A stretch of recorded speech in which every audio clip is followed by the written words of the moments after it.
semi-final 2 of 2 only.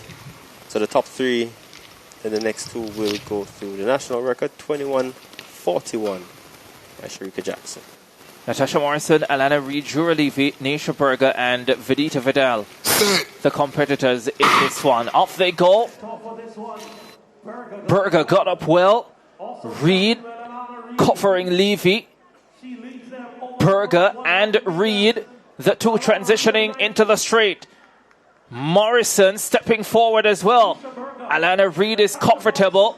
Nisha Berger in second. Levy is running on, trying to get the third and final automatic spot, but she can't get back to Morrison.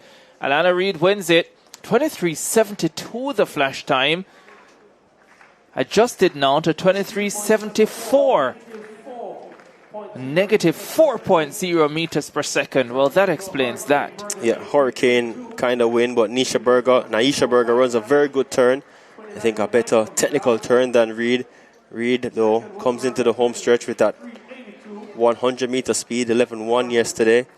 Naisha Berger comfortable and settles into second place, with Reid just bounding her way to the win. The 2023 World Under-20 medalist, bronze, at 21 years old now, gets into another final here at Championship. Natasha Morrison finishes in third. She gets that other automatic spot. Yeah, 24:52 for Natasha Morrison. Crystal Slowly, a non-automatic qualifier at 23:78, and Jura Levy will be in the final as well at 24:59, assuming that Hannah Charles, the St. Lucian, isn't advanced. But we've spoken about this, Ricardo. Assumptions.